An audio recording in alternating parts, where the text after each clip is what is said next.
Hey guys, I hope my connection ain't weak. I hope. Okay, let me give you guys a moment to sign on and then we get started. Also, I need to find my notes. Because you know, guys, I love to ramble. So let me find my notes first. Okay, hope you guys are having a good day so far. It is Monday, the last week of April. So let's blow this out. Let's blow this month out. There is still plenty of time for you to have an awesome month. So I posted a challenge this past Saturday for this week. This challenge started on Sunday, which was yesterday, and it's going to end on Saturday the 30th at 11:59 p.m. Eastern Standard Time. So, April, thank you so much, girl, for accepting the challenge. And guys, there's still time to accept the challenge as well. Angela, if you would like to accept this challenge. And again, I just want to stress the fact that this challenge is optional. You're not forced. I love doing challenges because it sets my business onto the next level. It's sort of any challenge. I do the challenges that sets me out of my comfort zone. Because when you set yourself out of your comfort zone, that's how your business is going to grow. Okay? If you're doing these easy challenges, simple challenges, challenges that does not give you any type of discomfort, your business is not going to grow. Your business grows when you become uncomfortable. The things that you don't like to do is what's going to excel your business. I used to not like passing out samples. I used to hate passing out samples. You know what I'm saying? Because I didn't like to bother anyone. I didn't want to annoy anyone. And I started to become offended for those people who did not want to take my samples. Even though there was tons of people who took a sample from me, I was then offended for the people who were not taking samples from me. So I was more focusing on the people who are not taking samples from me versus people who were taking samples from me. And that's just crazy. That was just a crazy mindset that I had in the beginning. But once I got into that concept of sharing, not selling, passing out samples from me is like breathing air. Again, I had to get uncomfortable to be comfortable. I had to go through those stages of fear and being uncomfortable in order to be comfortable with now today being able to pass out samples to everyone. I just gave her a security guard just now my sample, and she loved it. Passing out samples is what's going to grow your business. You being uncomfortable, you doing things that you're sort of uncomfortable with doing or lean for doing is something that's going to grow your business. When you sit still, girls, your business is not going to grow. I can tell you that is not going to grow. So again, these challenges are optional. They're all optional, but I'm telling you it is only going to grow your business to the next level. So let's get started. Starting my Scentsy story was something that was very difficult for me because it's so easy for me to share other people's stories and other people's experience, but talking about my own, I would get it was hard for me to put it into words. So again, I read this be a direct selling superstar. I started completing my draft story from this book. It's by Mary Christensen. It's highly recommended for you to read. I got it from Amazon. You can get the Kindle version or the hard copy, but I definitely recommend for you guys to get the hard copy. So on Saturday, I spoke to you guys, gave you guys a quick tip on how to start it by using the three terminologies of I am, but, and so.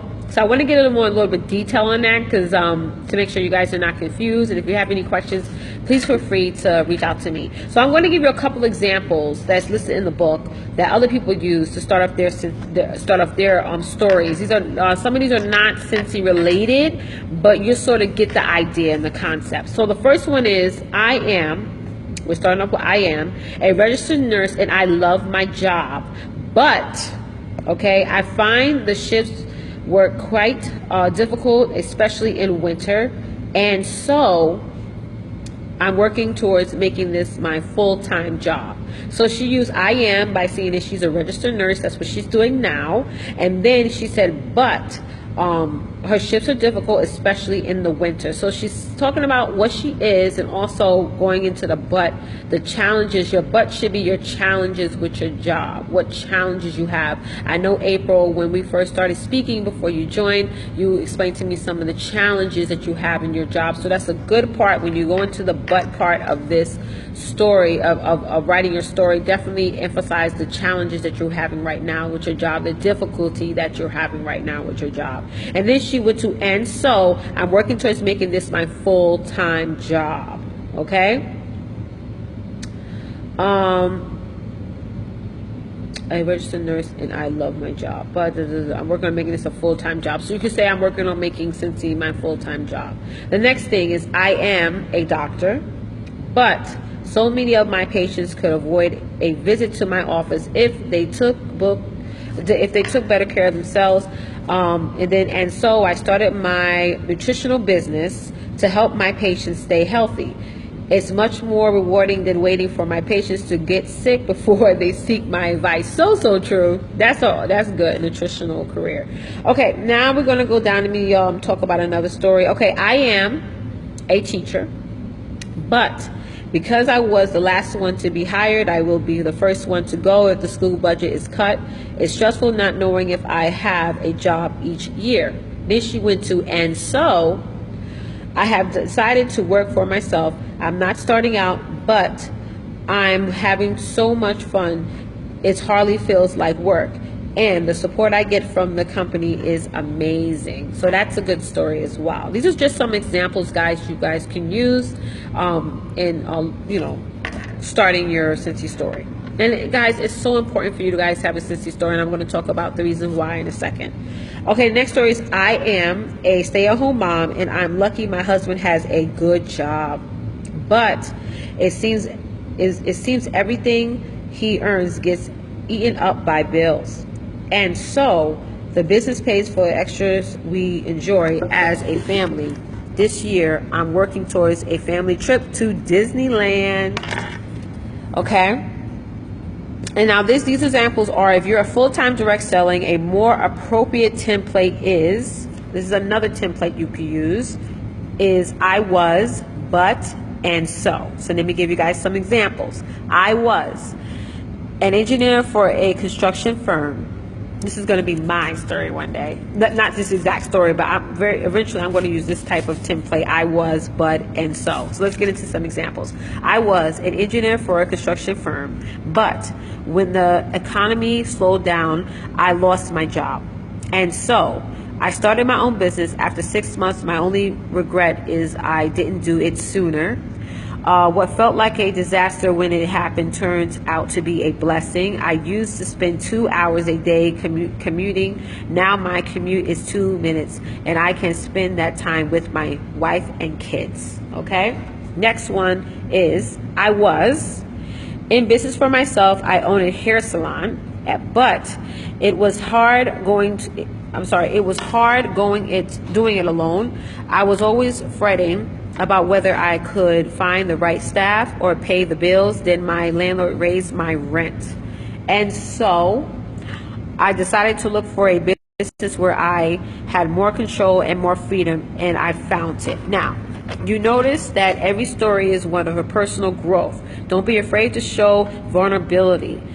We all are inspired by people who rise from adversity and triumph over changes. The wider you cast your net, the more people will find your offer appealing. By keeping your personal testimony brief, you will allow time to reach out to prospects with different ambitions, experiences, and circumstances. Okay? So, like I explained on Saturday, it's very crucial for you guys to post your Scentsy story onto your website, because it allows your customers to have some type of connection with you, and also you stand apart from all the other consultants out there. So I definitely recommend and encourage you guys to post your Scentsy story. I definitely recommend, even if you're not going to do this entire challenge, even if you did not opt in, definitely still work on your Scentsy story, because it's only going to help your business. Like I told you guys before, I came in contact with many people who purchased from my website or reached out to me just for the fact that they related to my story. They related to my mission. They related to my goal. They related to all of that with me just for me sharing my story. And I also did a video on my YouTube channel on that, Since That Inspired. Definitely check that out, where I go into more in depth. But it's good because anybody who is in business has a story. They have a why. They have a why for doing what they're doing, because it shows your customers your mission. It shows them that you're just not this consultant who just wants people to just come onto the website and buy. It gives your customers a connection, a real humble connection with you. So really invest some time this week. You guys only have, those of you who accepted the challenge, you only have until Sunday, which is more than Saturday, this Saturday, I'm sorry, 11:59 p.m. to work on that. And if you need assistance, please reach out to me. Thank you guys so much for watching, and please continue to have an awesome day. Bye.